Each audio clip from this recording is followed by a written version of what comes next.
Hey, welcome to Agri-Talk. Hopefully our mics are live. I see them back there scrambling. Yeah. I'm Mike Thompson. With me here today is Duane Rigsby from OSU South Centers. How you doing, Mike? Today we're going to talk about growing stuff.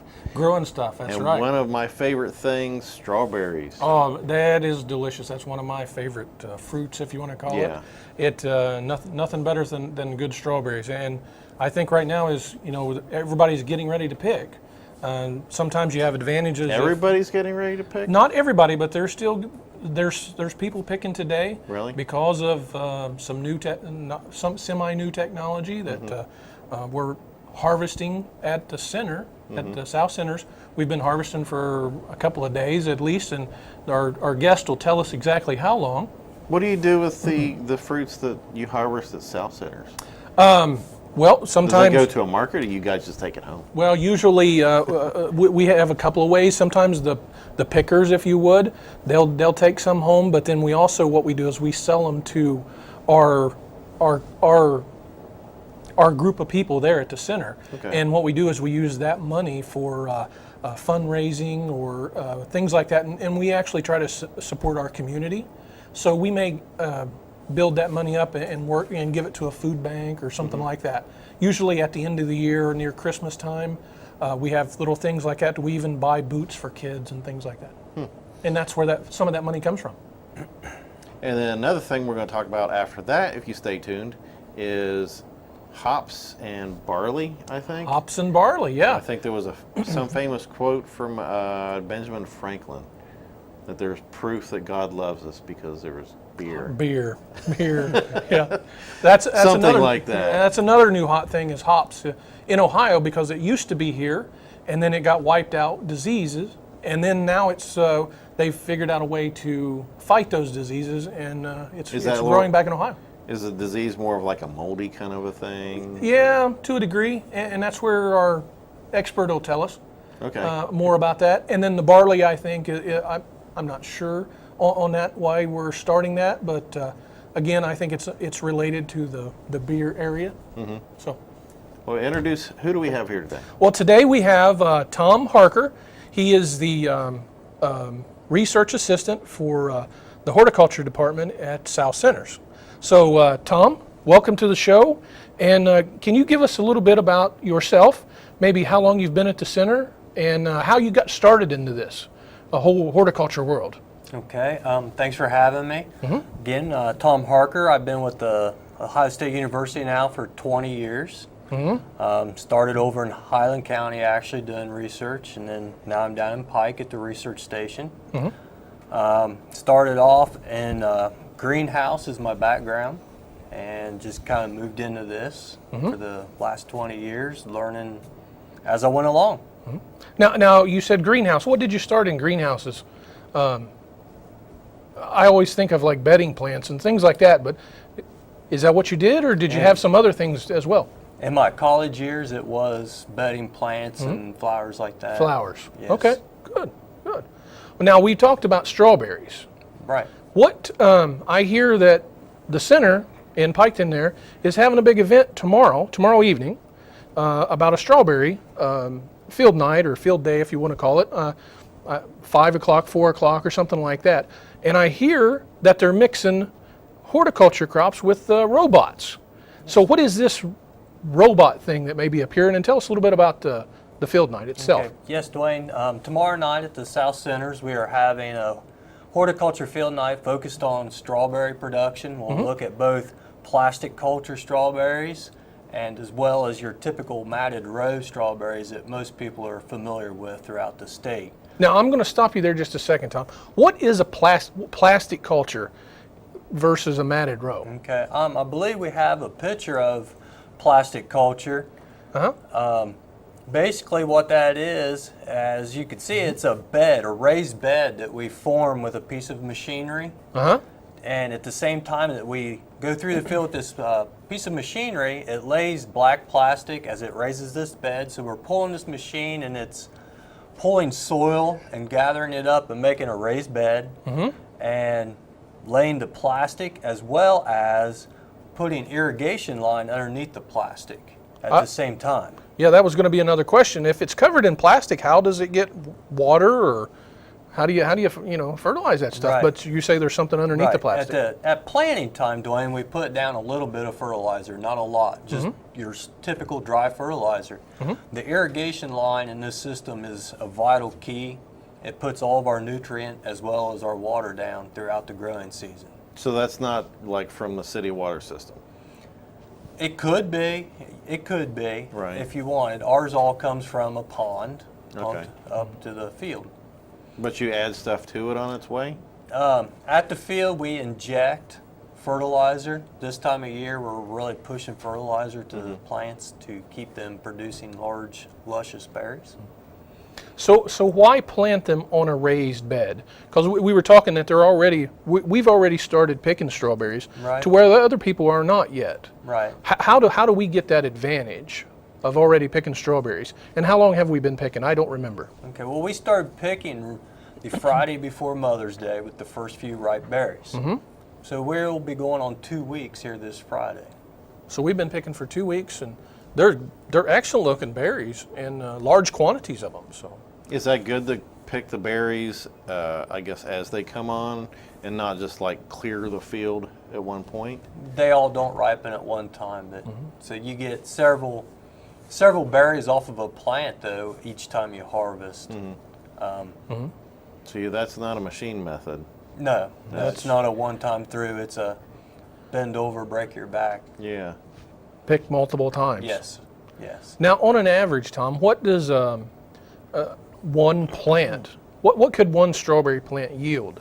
Well, what we aim for is a quart to a quart and a half per plant. That's a pretty good yield, I would think. Yeah, that's pretty good. And then how on an average, what does what is the cost of a fresh picked berry? You know, we know what it is when you go buy it from Kroger's or something, but Right. How do they Go start? to the farm and pick this up. Yeah. I'm hearing anywhere between $4 and $6 a quart for these berries this time of year. Yeah, and that's locally grown fresh produce there, versus trying to go to some of your big stores and buy some of the greener stuff, I guess, if you would, or plastic tasting sometimes. But Duane, you'd mentioned the field night. Yeah, let's back to We'll field go night. back to the field night. That is tomorrow night at 5 p.m. At the center there. And we'll be discussing both plastic culture strawberries as well as the matted row and the different production systems with that. And as well, we're going to have a robot there that some guys have designed that is able to sense the colors of the strawberry for its ripeness and go ahead and pick that strawberry. From what I understand. What's this robot look like? Is it the size of a tractor, or is it like a Roomba? The pictures I've seen, it's a good question, but you should come down tomorrow and we'll find out, because I really don't know either. Pictures, it's a rough looking unit to me. Yeah. It's not finished. It's a work in progress, I guess. I would guess. I don't know that it's complete. I'm picturing like an R2-D2 or something walking through the field, or CP3O, the little brown guy. Does it kind of straddle the row? The picture I've seen, it looks like it's alongside the row. Okay. So I don't I'm know. learning about it as interesting. well as you guys. I think it'll be exciting. I will be there tomorrow to take some photos and some video of everything, and I think it'll be a great This is time. going to be May 21st if you're watching this on YouTube. So we're recording this on May 20th, 2015. Right. And if somebody wants to go to the event tomorrow, it is open to the public, but you have to register. Yes. And to register, you need to go to southcenters.osu.edu and then just follow the links there in the horticulture program. So I think you can get registered there. But from strawberries, we talked a little bit about the plastic row, matted row. Tell me the difference there. Okay, matted row is actually, some growers have raised beds that they make, and the strawberries are actually planted just in the bare soil.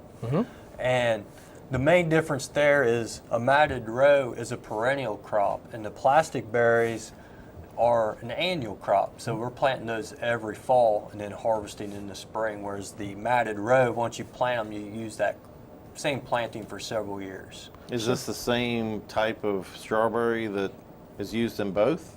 They're different varieties. Okay. They're different varieties. And versus leaving the crop in the ground versus tearing the crop out. I assume you're tearing the crop out every year and replanting back in that same area? Or how does that work? And then is that profitable? How are we being able to buy new plants every year?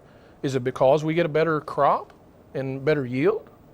How does that, The average, I think, crop for matted row is like 12 to maybe 15,000 pounds the acre. And we are getting, in our research results, we're getting anywhere from 18 to around 25,000 pounds the acre. That's a big difference. We can almost double the yield using the plastic system from the matted row. But there's an advantage to both systems. You can start off with your plastic berries and start picking around Mother's Day weekend in the southern part of the state. And then when those are done, your matted row are starting to come in there at the end of May, and you'll have those into June. So you extend your time of having fresh berries on your farm. More revenue, I guess. That's what you look at. More you get ways. The early market and the late market. You beat the other people to the market, I guess. Right. Awesome. Not a bad idea. Yeah. I like it. So, what else is happening, Tom? We talked about hops. I hear we had Brad Burgerford on last time, and we talked a little bit about hops there, but we talked about the field nine as well. But we have a planting there of hops, right? Yes. And how did we get started in it, and how big is the area that we're doing? Well, there's been some interest, a few people in the state raising hops. It's not a large acreage crop at this point, but with the craft breweries popping up all over the state, there's more and more demand for hops. Right now, most of people doing it in their own home. Yeah. Correct. Yeah, a lot of the little home brewers. Yeah. So a lot of the hops are being shipped in from the West Coast.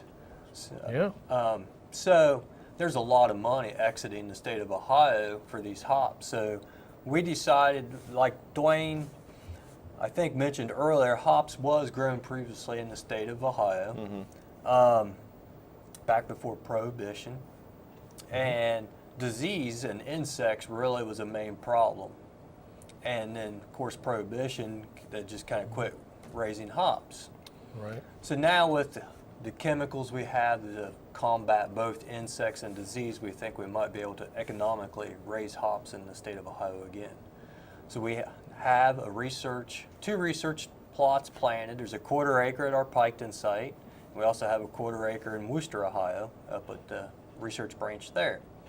So we're just replicating, right? Right. It's the exact same plants at both sites. We are getting ready to plant another 1/4 acre roughly at the Piketon site this year. Now, is that a good per acre crop because it more or less grows up? Can you get more plants on the same area? It depends on your spacing. That's something we're playing with, because one of the diseases is called Downy Mildew.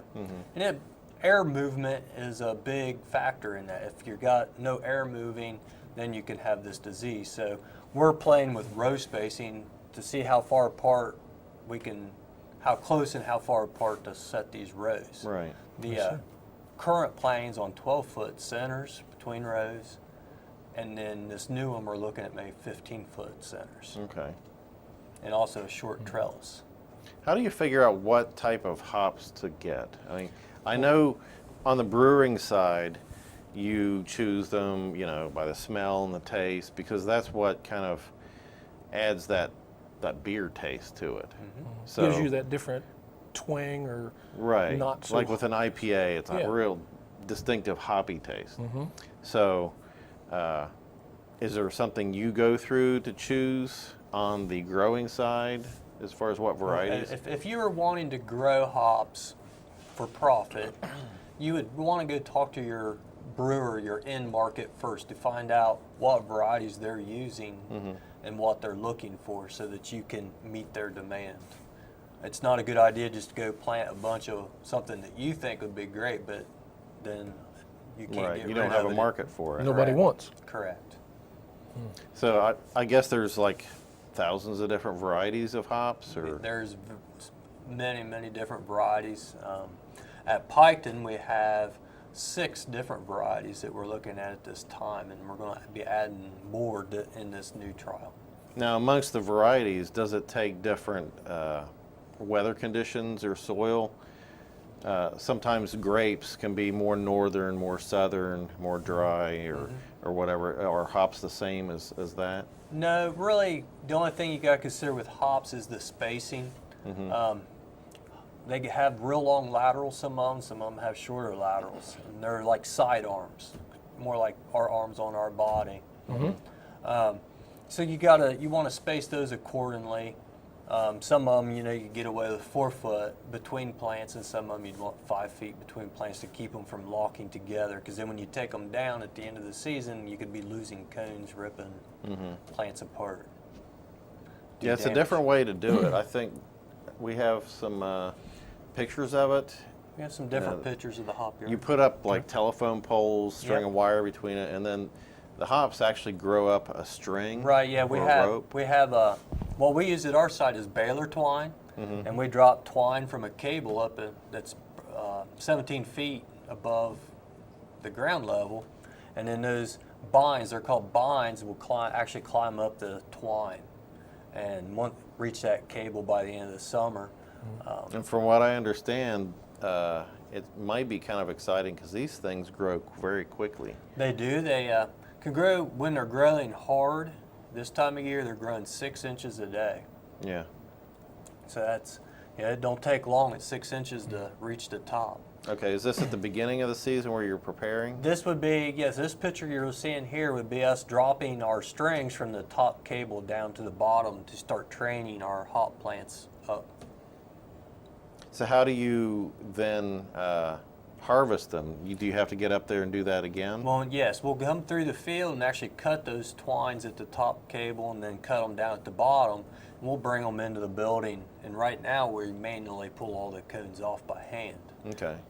And then you have to dry them down to get them ready to go on to the end product. Okay, so you have to dry the hops before they go on out? Yeah. When the hops come out of the field, there's a lot of moisture in them. So they come out about, say, 75% moisture, and we dry those down to roughly 8 to 10% moisture in the cones. Would that be like just laying them out in the sun, or what do you? What we do is we put them in a oast, and we have a picture of that up, a rough picture here. It's Is it this? This is an oast Okay. with some hops, cones in it, and all it is a frame that we have made with a mesh bottom in it that air can move through, and we have fans underneath there, and we have different sections stacked upon one another. Kind of like trays, if Yes, you would. yeah. Think of like a bread tray. How bread's stacked on a truck. Right. It looks like that a lot, and then a fan mounted underneath. Yeah, and the air blows up through it, and usually within 24 hours or less, we can have that moisture down to our 8 to 10%. Okay. Now, on this picture here, Tom, what does how long does it take? Obviously, if there's a fan at the bottom, does that bottom row all of a sudden get really, really dry, and the top ones are still? Do you rotate them, or don't does it all rotate about to 'em, make about the same? It usually tends to all come about the same. We do stir them daily to just keep everything moving, Okay. and we check the temperature very periodically, every couple hours. Okay. Not temperature, but the moisture. Sorry. And then when they're dry, what's the process there? Well, You right now package them, we're- you ship them. How do you do that? Right now, we're vacuum sealing them and freezing them at this time. The industry demands it to be pelletized, so we're going to have to work on that. Pelletizing is the next step. Yeah. So it's an aromatic type of a product, right? Yes. So sealing them is probably important, so you don't have, You don't want like in your refrigerator, if you've got a bunch of things like onions, they'll kind of contaminate They all what you smell, have. Yeah. Start smelling like Right. onions. You want to try and keep the oxygen out. How long would they keep? Can you keep hops A year or I two? Or? think they could last easily a couple years in the freezer. Really? Okay. And I think if you pelletize it, that increases that as well. Okay. Okay. What does how much do they end up weighing at the end? It's just light amounts, right? So Right. You could go from, I'm trying to think in numbers here. a plant, you know, when we harvest it, you know, you get we'll just say a 5-gallon bucket full. Now, obviously, some plants may yield way more than that, but that 5-gallon bucket full, when you pick it, may weigh 3 or 4 3 or 4 pounds. But when that's all dried down, it's just literally ounces. You might have a pound or less now. Okay, so that there's a lot of water in there. Right. A lot of water. At harvest it's time, really there's cool. a lot of moisture in these Yeah. plants. I've watched this process last year, and literally there was 5-gallon bucketfuls of these cones, and after they dried them down, they were in this little tiny bag. And That whole 5 that whole 5-gallon bucket was in a bag no more than about this thick and about this wide. Looked like, you know, about this and I'm like, how'd you do that? But it's that whole drying process, and everything just down to nothing. I thought it was interesting because it's the first time I seen it that way and such. But I think when you brew beer, you don't need that much. It's not like you're Right. using buckets full of Right. these things. It's just an additive that you put at the end, Right, it's a I guess, of the flavoring. process. From what I know, that yes. Yeah. Well, okay, so we got hops. I think we've got that covered. So it sounds like we're also adding to the center and planting barley. We do have some barley. Is that what I hear? Yeah, we do have some barley, which is another factor in beer. It's a malting barley, so you mold it. And what that means is you take the barley seed and you start it to germinate more or less. And once that seed starts to germinate, then you cut it off, and then that's how it's used in the beer making process. So you got to have big malting houses that will do this. So it's something we're looking at in the state. We're working with Dr. Stockinger at the Worcester campus, and we have some spring planted as well as fall planted barley.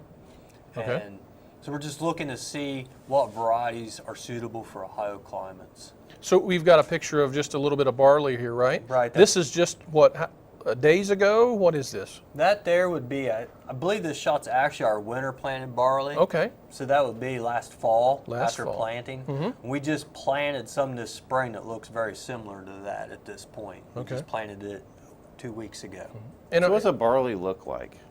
Is it It'll like a re- wheat or something? It'll like remind that? you of wheat, yes, and some of it has a lot of beard like a wheat, and some of it don't. And probably lots of different varieties of that too? There is several varieties that we have. I think we have 15 varieties that we're looking at right now, and Wow, different 15 heights. varieties. Some of them are real tall, some are short. And that's nothing you probably do by hand? Would you harvest that by hand? If you were going, we have to for such small research plots, Right. but you could run it through a combine if on a larger scale, just like you Interesting. would your wheat crop. Okay. I'm not a beer maker or a farmer, so I'm Well, I'm not the beer maker. I have did a little farming, but yeah. Well, what else is happening, Tom, that we can touch on? I think we only have a few minutes left. Okay, well, we got some aquaponics work going on down there in the greenhouse, which is the process of growing a crop horticulturally off of the waste from fish. So we feed So the aquaponics differs from hydroponics yes. in that direction because you're It's similar. You're still growing plants with the nutrient sources flowing through water, but the fish is our actual like nitrogen source. okay. I think we Do have we a have a picture of that? few pictures of that. So what kind of things do you grow aquaponically? Yeah, that's it. Right now we are looking at bib lettuce is what we're looking at right now. So we have tilapia that we're feeding, and so we're giving them different rates of feed, and then they of course have feces which goes into a filter, and in that filter it breaks down and the solids are removed, but the nutrients that we need come back out and float through these troughs, and then the lettuce roots will take that up through there. So those beds you see, those white foam things they're just floating on water, right? Yep. Those styrofoam trays are floating in water. Okay. And the lettuce is taking the nutrients up out of the water. And another crop, and then you could sell the fish once they reach maturity. You sell that as another crop, I guess. Wow. Have a nice fish salad there. Right, right. Early strawberries, add a little beer in it. We can have fish fries, little lettuce. That's a big meal right there. Yeah, you got a great working environment. We down there. do, don't we? Man, We do. yeah. We're lucky. That sounds like another show for Aquaponics for sure. We'll have to go on the road with that one. We got to go on the road. That's definitely, we have to go on the road. So, hey, I think we're getting pretty close on time.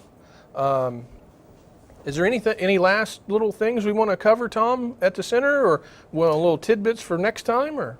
Not that I could think of. Just give another shout out for the field night. Field tomorrow night? night on the 21st of May. Uh-huh. At Are 5 you o'clock. available as a resource for people? They can contact myself or some of the other horticulturalists there at the center. If they're interested in what kind of things? Well, we got everything. We have the horticulture. We have small fruit work, grapes, blueberries, raspberries, as well as we have soil and water, looking at bioenergy crops, field crops, organic, and then we have the aquaculture program as well, and small business. Okay. So if you're That's great. if you're a farmer, small or big, you can contact the OSU South Centers in Piketon, and they have a website. southcenters.osu.edu. Okay, and you can find out more to help your business and farm and be more productive. Absolutely. And more productive, it means a few more dollars for the farmer. A few more dollars for the farmer early and on late through the winter for aquaponics. So. Okay, next up after this show at 3, we have Dr. Thom Worley, who I think is the main man down He at would South be Center. the boss man, the director, yes. Yep. With South Center's Chat, he is featuring Dan Remley, who I'm not sure exactly what his title is, but he's going to be talking about food, nutrition, and what food and nutrition has to do with diabetes. Yes. Yeah, or, he's or very as big some into people would say, diabetes. diabetes, diabetic. Yep, absolutely. So, lots of names for it. You got that right. So. Yeah. But yeah, he's got a lot of good information, a lot of good research on that, on what you should be eating, what you shouldn't be eating, and actually, yeah, he's got a lot of information on it. And probably has to do with type 1A and type 2. I think so. That would be very timely and good information for all of us. For everybody, yes. All right, so stay tuned to that in 1/2 hour, and you can also catch it on YouTube. It'll be grouped within the same place. Thanks for watching Agri-Talk on RGCA.